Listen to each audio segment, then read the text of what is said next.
আলহামদুলিল্লাহি রাব্বিল আলামিন, এই সূরা আমরা আলহামদুলিল্লাহ সবাই পারি না? পারি। আচ্ছা, এই সূরাটা আমরা এইভাবে পারি কেন? সবাই পারি কেন? আমরা এত বেশিবার পড়ি কেন? আল্লাহ তাআলা সেই ফজরে আলহামদুলিল্লাহি রাব্বিল আলামিন, এই সূরা আমরা আলহামদুলিল্লাহ সবাই পারি না? পারি। আচ্ছা, এই সূরাটা আমরা এইভাবে পারি কেন? সবাই পারি কেন? আমরা এত বেশিবার পড়ি কেন? আল্লাহ তাআলা সেই ফজরের নামাজ থেকে নিয়ে আসা পর্যন্ত ফরজেও, সুন্নতেও, নফলের মধ্যেও, ওয়াজিবের মধ্যেও, এছাড়াও যত নামাজ, তাহাজ্জুদ, আউয়াবিন, ইশরাক, চাশত, সমস্ত নামাজের মধ্যে আল্লাহ তাআলা সূরা ফাতিহাকে এভাবে প্রত্যেক রাকাতে অংশগ্রহণ অন্তর্ভুক্ত করাইলেন কেন?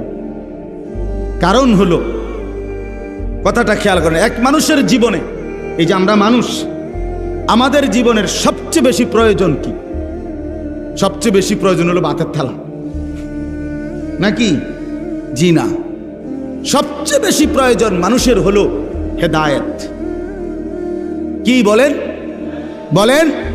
অর্থাৎ আমি আমার মন মতো চলবো না, আমারে আল্লাহ তাআলা যেন একটি সুনির্দিষ্ট পথ, দিক নির্দেশনা দেখাইয়া দেয়, আমি সেই পথে, সেই নির্দেশনা মেনে আমি চলবো, বিনিময়ে জান্নাতি হব।